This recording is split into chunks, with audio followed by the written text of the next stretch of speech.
Assalamualaikum warahmatullahi wabarakatuh. Halo semuanya, perkenalkan aku Dita Indasari Hazwar dengan NIM D1A1251177. Aku berasal dari program studi ilmu hukum Fakultas Hukum. Dalam rangka mengerjakan tugas mata kuliah Pancasila, di sini aku akan mengajak teman-teman semua untuk memahami apa itu Pancasila serta bagaimana sih peran Pancasila sebagai fondasi etika dalam pelayanan kesehatan di Indonesia. Oh iya, sebelum aku lanjut videonya, dalam video kali ini aku menggunakan jurnal milik Aisyah Nur Husni dan teman-teman yang merupakan mahasiswa program studi administrasi Rumah Sakit Fakultas Ilmu Kesehatan Universitas Aisyah Surakarta. Dan untuk Aisyah Nur Husni dan teman-teman, aku izin pakai jurnalnya ya. Oke teman-teman, yang pertama kita akan masuk dan membahas mengenai Pancasila. Jadi, pengertian atau definisi Pancasila menurut Insinyur Soekarno yang merupakan Presiden pertama Republik Indonesia serta merupakan salah satu perumus Pancasila. Pancasila merupakan filosofi hidup bangsa Indonesia, di mana Pancasila memiliki 5 sila dasar. Yang pertama ada sila ketuhanan yang berbunyi ketuhanan yang Maha Esa. Selanjutnya ada kemanusiaan yang adil dan beradab. Yang tiga ada persatuan Indonesia. Selanjutnya ada kerakyatan yang dipimpin oleh hikmat kebijaksanaan dalam permusyawaratan perwakilan. Dan yang kelima ada keadilan sosial bagi seluruh rakyat Indonesia. Pancasila sebagai filosofi hidup itu maksudnya gimana sih? Ayo kita pahami bareng-bareng. Maksud Pancasila sebagai filosofi hidup bangsa Indonesia yaitu Pancasila digunakan untuk memaknai kehidupan kita sebagai masyarakat Indonesia dalam berbangsa dan bernegara, teman-teman. Dimana dalam bersikap sehari-hari, dalam bersikap terhadap orang lain, dan dalam menjalankan pekerjaan kita harus sesuai dengan kelima sila Pancasila tersebut, teman-teman. Salah satunya adalah pelayan kesehatan. Pelayan kesehatan di sini bisa jadi dokter, perawat atau suster, apoteker, dan bahkan bidan. Di mana tugas utama dari pelayan medis atau petugas kesehatan diantaranya adalah memberikan pelayanan medis yang profesional, menjaga keselamatan dan kesehatan pasien, serta meningkatkan derajat kesehatan di masyarakat, teman-teman. Yang mana pada saat memberikan pelayanan kesehatan, para petugas medis haruslah beretika yang baik dan sesuai dengan Pancasila. Nah teman-teman, kalau di jurnal yang aku jadikan acuan ini ada salah satu paragraf yang menyebutkan seperti ini. Pancasila sebagai fondasi etika dalam pelayanan kesehatan di Indonesia sangat penting untuk diwujudkan. Melalui prinsip-prinsip Pancasila, dokter dan tenaga medis harus memperlakukan pasien secara adil dan setara, tanpa memandang latar belakang pasien.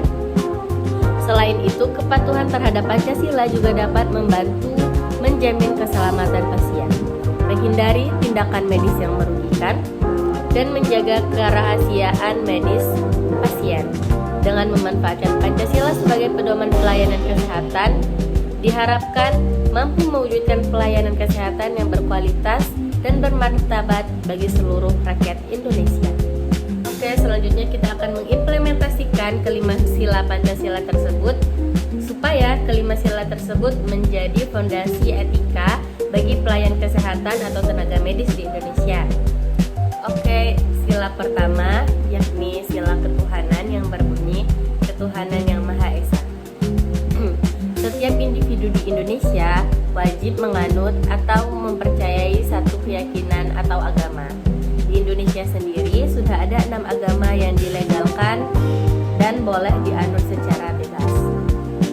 Sebagai seorang pelayan kesehatan yang beretika sesuai Pancasila, pelayan kesehatan tersebut harus berintegritas yang tinggi dan baik. Selain itu, pelayan kesehatan juga tidak boleh membeda-bedakan pasien, mana yang sama dengan dia agama dan kepercayaannya dan mana yang bukan. Misalnya nih, ada satu dokter yang dia tidak mengaplikasikan atau mengimplementasikan nilai Pancasila yang pertama ini pada diri dia, sehingga dia tidak melayani pasien dia yang berbeda agama itu dengan baik.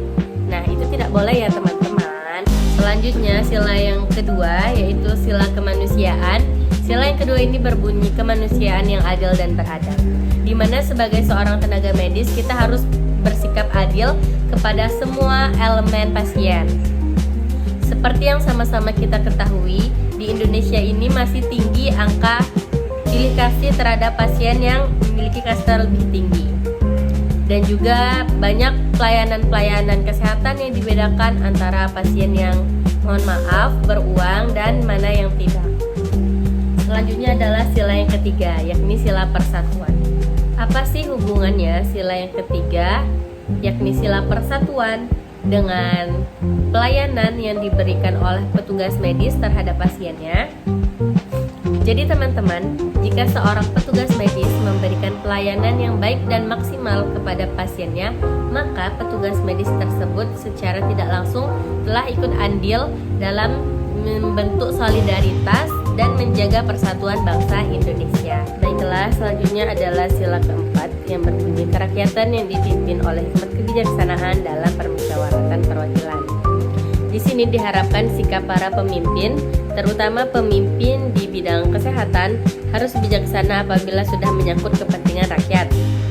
Sejak dulu pada hakikatnya kita sudah dibiasakan dengan adanya musyawarah dalam segala pengambilan keputusan, mulai dari lingkungan keluarga, rumah, dan hampir semua hal memerlukan musyawarah untuk mencapai kesejahteraan bersama. Hal ini juga tidak lepas dari keputusan yang diambil dari pihak medis. Pemimpin adalah orang yang diharapkan memiliki kebijaksanaan untuk memberikan solusi kesehatan bagi seluruh rakyat Indonesia. Nah, selanjutnya adalah sila yang kelima, yakni keadilan sosial bagi seluruh rakyat Indonesia. Sila yang kelima ini menekankan nilai keadilan, di mana para tenaga medis diharapkan memiliki sikap adil dalam memberikan pelayanan kepada seluruh pasien, tidak memandang dari segi harta serta jabatan. Jadi tidak ada yang namanya penolakan pasien jika mereka memang kurang mampu atau memiliki jabatan yang tidak tinggi. Selain itu, para petugas medis juga harus memberikan pelayanan kesehatan serta jaminan kesehatan yang merata bagi seluruh rakyat Indonesia. Nah, itulah tadi pengimplementasian nilai-nilai Pancasila terhadap pelayanan kesehatan di Indonesia. Selanjutnya di dalam jurnal ini terdapat kesimpulan, di mana dalam kesimpulan ini disebutkan bahwa Pancasila memiliki banyak dimensi dan peran dalam kehidupan Indonesia. Selain menjadi dasar negara, Pancasila juga mencerminkan moral, cita-cita perjuangan, sumber hukum, dan identitas bangsa. Etika Pancasila mengaitkan nilai-nilai kebaikan dengan prinsip-prinsip Pancasila, mengatur tata kehidupan sosial dan berperan sebagai sistem moral yang kuat. Nilai-nilai seperti ketuhanan, kemanusiaan, persatuan, solidaritas, demokrasi, dan keadilan tertanam di dalam Pancasila, dan pendidikan serta komunikasi penting untuk menanamkan nilai-nilai ini. Dalam konteks pelayanan kesehatan, etika Pancasila mengajarkan pentingnya tidak membeda-bedakan, membela kebenaran, meningkatkan pelayanan demi persatuan, bertanggung jawab secara moral, dan bersikap adil. Pelayan kesehatan yang keren itu adalah pelayan kesehatan yang sesuai dengan nilai moral yang ada di Pancasila. Mulai sekarang, semoga para pelayan kesehatan di Indonesia dapat beretika sesuai dengan moral-moral yang terkandung di dalam Pancasila ya. Sekian dari aku, Dita Indasari Hazwar, mengenai review jurnal